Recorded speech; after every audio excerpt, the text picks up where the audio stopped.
Typhoon Odette is expected to slightly re-intensify while moving over the West Philippine Sea. The Freeman reports that 27 people have died in the aftermath of Odette's multiple landfalls in Visayas in Mindanao. Pending petitions against Bongbong Marcos's candidacy are down to 6 as the Comelec struck down one petition for being, quote, grossly insufficient. Experts are now calling for a shorter waiting time for the booster shots as the threat of the Omicron lingers. And in contrast to past weeks, London pubs and bars now resemble ghost towns as fear of the Omicron sent residents holed up at home.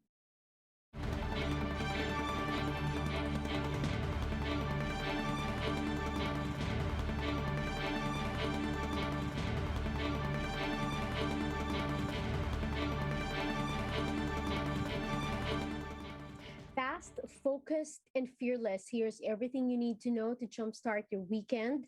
I'm Riza Diaz. After wreaking havoc in Visayas and Mindanao, Typhoon Odette is now threatening the Kalayaan Islands and Palawan. The typhoon maintains its strength and is now at 240 kilometers west-northwest of Puerto Princesa City, Palawan.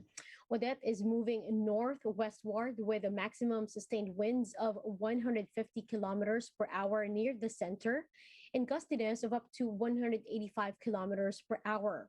Now, because of this, signal number 3 is hoisted over the Kalayaan Islands. Meanwhile, signal number 2 is up over in central Palawan, including San Vicente, Quezon, Puerto Princesa City, and Aborlan. Now, under the signal number or under signal,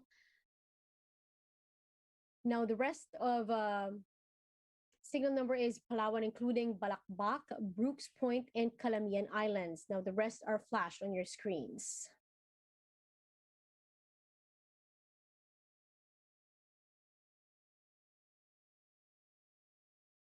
Typhoon Odette maintains its strength and is now threatening the Kalayaan Islands. Let us get more information and update we have with us this morning. Pagasa weather forecaster, Mr. Benny Estareja is joining us. Sir Benny, good morning. Good morning, Riza, and to all our viewers.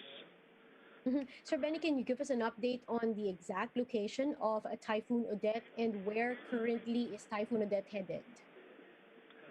Our latest location of Typhoon Odette is at 210 kilometers east of Pag-asa Island in the Kalayaan Islands, Palawan, and it has maximum sustained winds still of 150 kilometers per hour near the center, gustiness of up to 185 kilometers per hour. It is expected to exit the Philippine area of responsibility around noontime today, wherein it will batter Kalayaan Islands in Palawan. It will bring heavy to torrential rains within the day. Moderate to heavy rains are also expected this morning over mainland Palawan and throughout the day over Aurora and the northern portion of Quezon, including Pulilio Islands, due to the trough or the extension of Typhoon Odette. On the other hand, light to moderate with at times heavy rains will also be experienced over Bicol region, northern Samar, Nueva Vizcaya, Quirino, Nueva Ecija, and the rest of Quezon, also due to the trough of Typhoon Odette. And Sir Benny, go ahead. we also have gale warnings over the seaboards of northern Luzon, as well as the seaboards of central Luzon and the western and eastern seaboards of southern Luzon, wherein there will be up to 4.5 meters wave height, which is not advisable for the small sea vessels to venture out into the sea. Mhm. Sir Benny, just to clarify, you mentioned that Odette is expected to exit PAR later by noon. Should the wind signal warnings change likewise? For your information, we have Calayan Islands at the very boundary of the area of responsibility. So in case Typhoon Odette leaves the PAR, there will still be a warning signal or wind signal raised over Calayan Islands alone. All right. Thank you very much. Again, that's Mr. Benny Estareja of the Pagasa Weather Forecasting Bureau. Now, the Freeman reports that at least 27 people have died after Typhoon Odette made landfall 8 times across Visayas and Mindanao. Now, these 6 people were from Mandaue, Cebu. Most of the fatalities were caused by fallen structures after strong winds brought them down. Odette also wrecked other areas in Cebu, including Carcar, San Fernando, and Talisay, leaving them without water or power. Many roads were also rendered impassable, while many gasoline stations were left unserviceable. Now, private properties both in land and sea were not spared by the devastating effects of Typhoon Odette. Mon Gualvez with a story. Full force winds packed with torrential rainfall wrecked the entire province of Cebu for almost 4 hours on Thursday night. The result? Uprooted trees and torn galvanized sheets in the streets of Naga City. Fallen electrical posts and toppled container vans along highways in Cebu City. Business establishments like fast food chains were also not spared by the typhoon. Motorists were also left with no choice but to flock to the sole operational gas station in Minglanilla. Over in Carcar City, plenty of properties were also damaged, including this lechon shop. Ang tindi sir, ang lakas. Grabe sir. Inangat yung bubong ko at saka yung tindahan ko. Inangat. Tapos itinapon doon. Grabing lakas sir. Takot na kami. Iyak na iyak na sa misis ko. Saka mga anak ko, iyak na iyak sila. Kami lahat iyak. Tawag ngayon, Panginoon, tama na to. Hindi na kaya namin. As soon as the typhoon died down, authorities immediately cleared the streets of debris to allow emergency vehicles to pass through. The destruction of the typhoon was also evident at sea. A ship and 2 tugboats were swept to the shore by strong waves during the onslaught. Several crew members of the ship were seen shivering in the cold. According to them, waves of more than 2 meters in height whipped their vessels. Tuloy-tuloy na yung tubig, tuloy-tuloy na yung tagilid namin. Dito na kami, buti nakaabot dito. Kasi ako na lang na pumunta rito sa gilid para sakali makapsize, dito kami sumababa. According to the Cebu Provincial Disaster Risk Reduction and Management Office, they weren't amiss in reminding residents about the typhoon. Kahit anong gawin natin na pa-evacuate sila, ang iba nag-aalala yung matitira. Pero sa nangyari ngayon, kahit yung anong tibay ng bahay mo, masisira talaga yung lakas ng bagyo. For News 5, Mon Gualvez, we are One News. In other areas, power and communication lines were brought down, with rescue and recovery efforts proving to be a challenge. Faith Del Mundo with a report. Thousands have fled to safety after Odette caused major floodings in Cagayan de Oro. A shivering woman was seen being rescued and being sent to an evacuation center. A month-old baby was among those rescued from above chest-level floodwaters. And others who were trapped in a raft were saved too. Meanwhile, in Sibagat, Agusan del Sur, 2 men were trying to salvage the coffins amid the torrential rain and heavy flooding. Over in Maasin, southern Leyte, strong winds toppled a giant Christmas tree.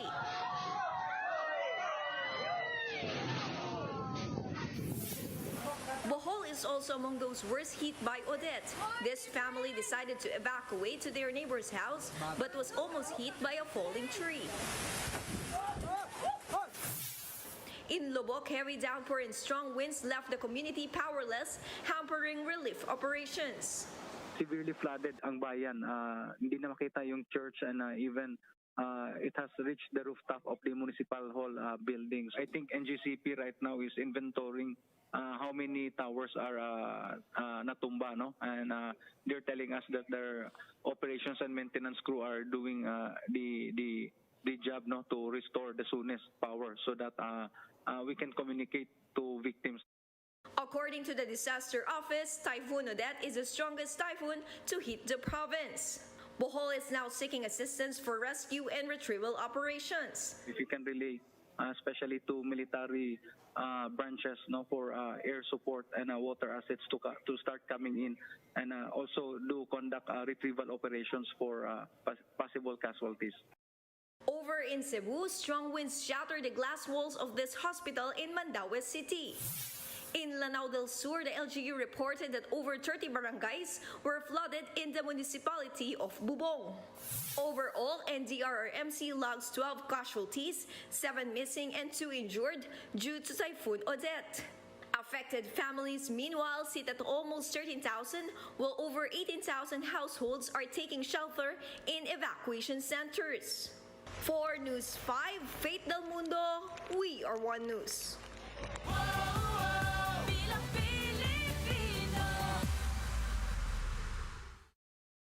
One petition to declare presidential aspirant Bongbong Marcos as a nuisance candidate has been denied by the Comelec Second Division.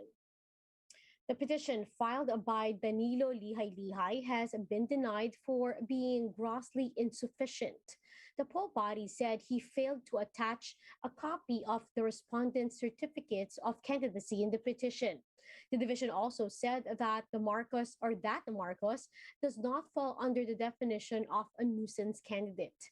With this, the petitions against Bongbong, which remain pending, are now down to 6. 4 of these petitions are for disqualification, and 2 are seeking to cancel his candidacy.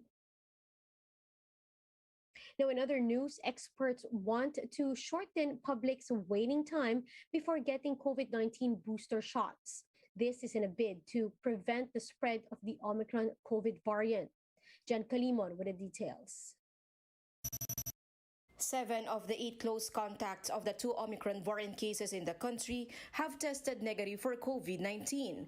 1 of them was exposed to the Filipino patient from abroad, while 7 had contact with a Nigerian national. The test result of the remaining close contact of the foreigner is still being verified.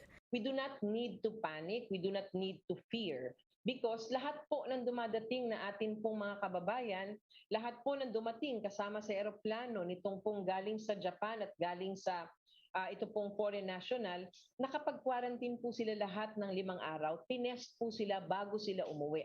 But the health department is uncertain whether cases will see a surge again due to the impact of emerging variants on vaccine efficacy. What's certain is that boosters give more immunity against Omicron. This is why the vaccine expert panel is recommending a shorter interval period for the administration of boosters. They will officially recommend a 3 months interval between the second dose and the booster dose. What used to be 6 months, but in 3 to 4 months. A vaccine expert panel member earlier warned against cutting down the time frame, saying it may negatively affect vaccine efficacy. The data is really compelling that if you give it 6 months or more, then you have better protection. If you give it less than 6 months, you may not be able to optimize the protection that you had when you give it at 6 months, no? Despite Omicron's threat, the DOH says there's no need yet for a higher alert level. Meron tayong metrics na sinusundan para makapagtaas tayo ng alert level. We should always look at that balance between our health and of course economy. So sa ngayon wala pa ho tayong rason para itaas agad uli ang ating mga alert level system.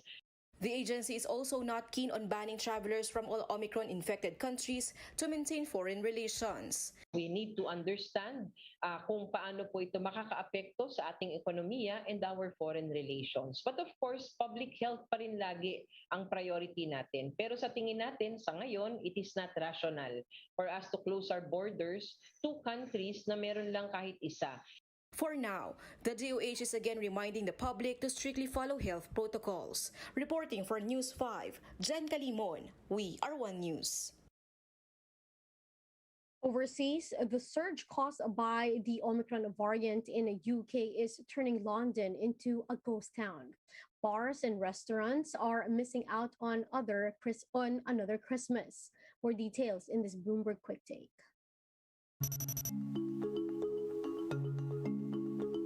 These were the scenes in and around the City of London last night, with some restaurants having as few as 1 table occupied. It was almost impossible to walk down the street last week, such was the number of people out drinking and celebrating Christmas. This week, all has changed. All over the city, there are far fewer people as Omicron takes hold. It just goes to show the scale of the challenge facing the hospitality industry as this new variant spreads. It's not just central London that's affected. We spoke to one pub owner in South London who has had every single group booking cancelled in the past week. Trade group UK Hospitality is warning that earnings could be down as much as 40% this month as people cancel reservations they had made. It's a huge blow to an industry that's heavily reliant on Christmas trading, with some warning that January could be even grimmer than normal as well.